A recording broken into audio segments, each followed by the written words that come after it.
সেহরির সময় বাড়িতে ফোন দিলাম। আম্মা ফোন ধরে বললেন, হ্যালো। আমি বললাম, আব্বাকে দেন। আম্মা খানিক অবাক হলেন।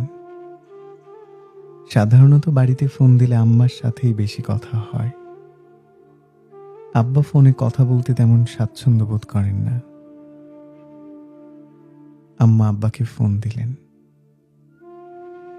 আব্বা ফোন ধরতে আমি বললাম, আব্বা, আব্বা, ও আব্বা, আব্বা, আব্বা।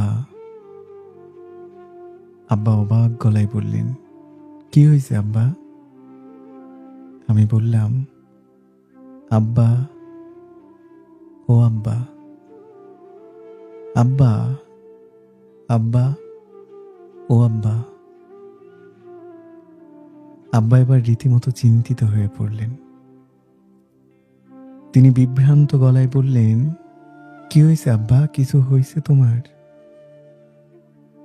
আমি আবারও বললাম, ও আব্বা, আব্বা, আব্বা, ও আব্বা। আব্বা বললেন, বাজান কি হয়েছে, কি হয়েছে তোমার, ক আমারে। আমি ফিক করে হেসে দিয়ে বললাম, কিচ্ছু হয় নাই, এমনি। অনেক দিন ধরে আপনারে ফোন দেই না, কতদিন আব্বা আব্বা বলে ডাকি না। মনে হইতেছিল আব্বা আব্বা ডাকার লেগা বুকের ভেতরটা শুকায় গেছে। পানি না খাইতে পারলে যেমন তৃষ্ণা লাগে সেই রকম। গলা শুকায় গেছে, কেমন খা খা লাগতেছিল বুকের মধ্যে। এই জন্য তৃষ্ণা মিটাইলাম। আব্বা, আব্বা, ও আব্বা, আব্বা। আমি ফোন রেখে দিলাম। খানিক বাদে আম্মা ফোন দিয়ে গম্ভীর গলায় বললেন, তুই তোর আব্বারে কি কইছস? আমি বললাম, কেন, কি হয়েছে? আম্মা বললেন, কি হয়েছে মানে? কি হয়েছে সেটা তো তুই জানোস। সে ফোন রাখনের পর থেকে কানতাছে আর কানতাছে। নামাজে দাঁড়ায়া মোনাজাত ধরে হাউমাউ করে কান্দে। কি কইছস তোর আব্বারে?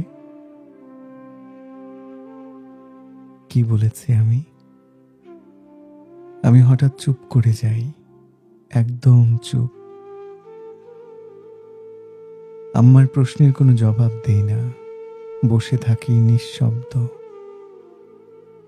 আম্মা জিজ্ঞেস করতেই থাকেন। আমার চোখ ক্রমশই ঝাপসা হতে থাকে, গাল ভিজে যেতে থাকে। বাইরে সুবহে সাদিকের আলো ফুটছে।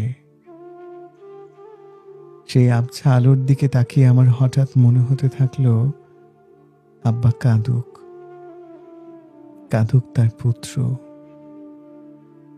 জগতে এই কান্নার খুব দরকার, খুব। এই অস্থির সময়ে অজস্র কষ্ট, বেদনা, শঙ্কা, হাহাকার, ঘৃণা, মৃত্যু, জিঘাংসার কান্নায় ক্রমশই ডুবে যেতে থাকা জগতে এমন গভীর অনুভূতির তীব্র কান্না, এমন অপার ভালোবাসায় ডুবে থাকা বিশুদ্ধ কান্না খুব দরকার, খুব দরকার।